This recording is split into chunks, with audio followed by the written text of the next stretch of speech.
Five Nights at Freddy, shortened to FNAF or FNAF, is an indie horror game series created by Scott Cawthon in 2014. In the first game, you play as a night guard at a Chuck E. Cheese-style pizza arcade called Freddy Fazbear's Pizza, where the animatronic characters Freddy, Bonnie, Chica, and Foxy come to life and attack. Newspapers reveal that 5 children went missing at the restaurant, a man using a mascot costume to lure them away. It's implied these children were killed and stuffed inside of the animatronics, causing their haunted behavior. This is called the Missing Children Incident, or MCI. There are 5 MCI victims, but only 4 main animatronics. Rarely, a yellow version of Freddy will appear as an apparition in your office. We call him Golden Freddy, and he's associated with the 5th MCI victim. Instructional voicemails from a guy on the phone, who we call Phone Guy, mentions that the animatronics used to roam freely during the day until the bite of 87 when someone lost their frontal lobe. We hear Phone Guy get killed by an animatronic in his last voicemail. After completing 5 Nights at Freddy's, you get a paycheck from Mike Schmidt. The wage he's paid implies that this is the early 90s. In FNAF 2, you work at a new Freddy's location with advanced toy animatronics. We hear fresh messages from Phone Guy, meaning he hasn't died yet and this is a prequel. This game introduces the puppet. In an 8-bit post-death minigame, we see a purple guy get out of a purple car and kill a child outside the building, followed by a jump scare of the puppet. This purple guy is the MCI killer, and this other murdered child now possesses the puppet. In the Give Gifts, Give Life post-death minigame, the puppet gives 4 dead children the classic animatronic masks, implying involvement in these victims' possessions. A 5th child appears in the center, followed by a Golden Freddy jump scare, again linking the 5th MCI victim to Golden Freddy. The Save Them post-death minigame shows 5 corpses on the ground in the FNAF 2 pizzeria. This is called the Dead Children Incident, or the DCI. You can encounter the perpetrator, Purple Guy, wearing a security guard badge.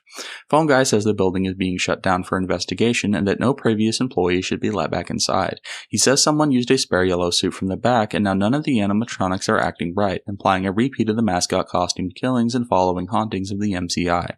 On the game's final night, we're told that we've been assigned the day shift for a weekend birthday party and are told to stay close to the animatronics. You get a paycheck for one Jeremy Fitzgerald, marked 1987, both implying Jeremy is the victim of the bite of 87. In FNAF 3, you work as a security guard at a horror attraction called Fazbear's Fright 30 years after the last Freddy's location shut down. Through vintage training tapes, we learn about the Springlock Suits used at Freddy's, costumes that double as animatronics using internal cranks. The only threat in this game is Springtrap, this rotten yellow rabbit who was salvaged from an abandoned Freddy's location. In minigames between nights titled Follow Me, we see Purple Guy at the FNAF 1 location dismantling the main 4 animatronics. Their spirits corner him in a back room, and the 5th chases him into a yellow Bonnie costume, a Springlock suit which, when exposed to moisture, snaps shut and crushes the Purple Guy inside. Purple Guy is Springtrap. In hidden minigames, you take cake to crying children, leading up to a minigame called Happiest Day, where we see the MCI victims seemingly find peace, their spirits vanishing and balloons flying away. This game ends with a newspaper telling us that Fazbear's Fright has burned down. FNAF 4 breaks from the formula and has us playing as a child in their bedroom fending off nightmare animatronics. Minigames between nights depict Purple Guy's family in 1983. We play as his youngest son, this crying child who we'll call Cece. Cece is bullied by his older brother who wears a Foxy mask. Their father, Purple Guy, works at an older incarnation of Freddy's called Fredbear's Family Diner with the original yellow characters Fredbear and Spring Bonnie. Cece is also followed and spoken to by a strange Fredbear plush. During Cece's birthday party at Fredbear's, his brother takes his bullying too far when he puts Cece in Fredbear's jaws before they suddenly snap shut. This is the bite of 83, or the Big Bite.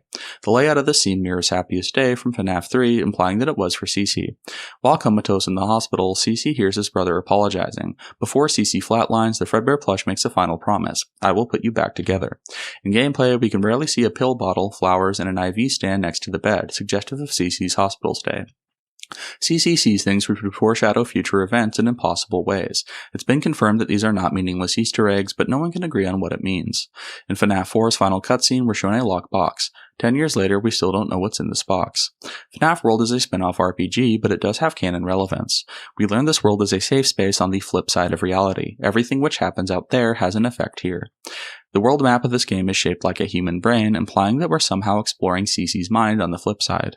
The canon route requires repeating tasks which mirror triggers for Happiest Day from FNAF 3, setting the pieces in place to free the children's souls. The next game is FNAF 5, Sister Location.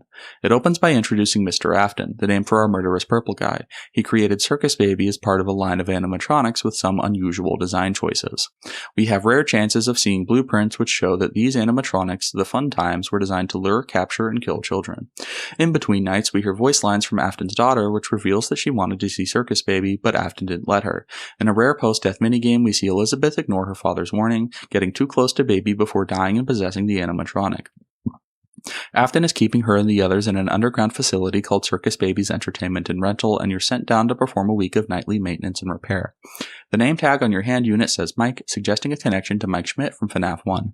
On night 2 in the breaker room, you can open a map of the bunker circuit breakers, but it's also connected to maps of the bedroom, hallway, and neighborhood from FNAF 4 labeled Observation 1 and 2. On the final night, Baby tells you to go to the scooping room. If you disobey her and go to the opposite room, you discover the private room. If you enter the year of the bite, 1983, into the keypad on the wall, monitor shows surveillance feeds on the FNAF 4 bedroom and hallway. We also see Cece's Fredbear plush with a device on it. This all implies that Afton was surveilling Cece from his bunker. If you obey Baby and go to the scooping room, you get caught by her trap and hollowed out by a device called the Scooper. Baby and the Funtime animatronics form into a single entity called Ennard, and they wear your skin as a disguise to escape to the surface. Beating extra challenge nights unlocks cutscenes. The first shows our protagonist's body turning rotten and purple before ejecting Ennard, though he mysteriously survives. In the game's final cutscene, he reveals his identity as Afton's son, the boy with the foxy mask, and he gives his name, Michael. After witnessing his father's work, he sets out to hunt down Afton, now Springtrap. Between nights, we watch a soap opera used to interpret the Afton family dynamic. In FNAF 6 Pizzeria Simulator, you play as a franchise owner for a revived Freddy's chain called Freddy's Pizza Place. We hear instructional tapes from an unidentified man. He has you invite a number of haunted animatronics to the pizzeria, including Baby, what's left of Ennard, Lefty, who contains the puppet, and finally Springtrap himself. We can use these animatronics' post-death voice lines to guess that we're still playing as Michael and that the MCI spirits have somehow made their way into Molten Freddy, formerly Ennard. You can add arcade machines to the pizzeria and playtest them. In the security puppet minigame, we see the murder of the girl who possesses the puppet in more detail. In the Fruity Maze minigame, you learn about the MCI victim who would possess Chica and see that William killed the girl's dog and used it to lure her away.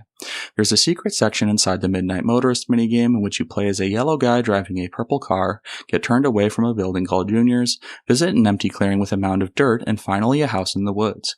Inside, a person watching TV tells you to leave him alone tonight, he had a rough day, referring to a boy locked in his bedroom. When you go around the back, you see that he's broken out and run away, going to that place again. We see a three-toed animatronic footprint outside.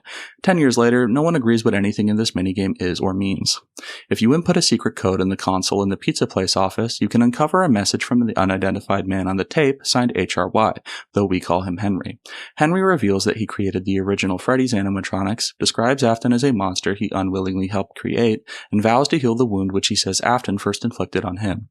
We also see a blueprint for the Scooper, which explains that it stores and injects its targets with a substance called remnant, a molten metal liquid containing life force. It was likely the remnant in Michael's system which kept him alive. We also see a blueprint for Lefty, revealing that Henry built him to capture the puppet. On the final night, Henry sets the building on fire, taking everything with it. In his final monologue, Henry reveals that Afton's daughter, now possessing Baby, is named Elizabeth, and that the girl possessing the puppet who Afton killed was Henry's daughter all along. We call this girl Charlie.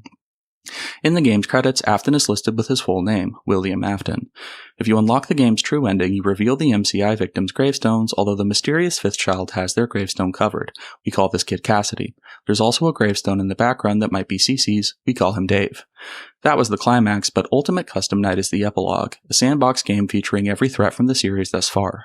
We can use the enemy's post-death voice lines to guess that we're playing as William Afton in a hellish purgatory. It's controlled by an entity known as the One You Should Not Have Killed, who we'll call Toyshank or the Vengeful Spirit. Sometimes we see their face in the dark, but their identity is debated. There are unlockable cutscenes like Toy Chica the high school years in which Toy Chica schemes to lure and capture each of her crushes, which we interpret as a metaphor for William Afton stalking his victims. There's also Bear of Vengeance, in which a vengeful Freddy takes on an antagonistic Foxy. It's used to interpret the Vengeful Spirit's identity in multiple ways.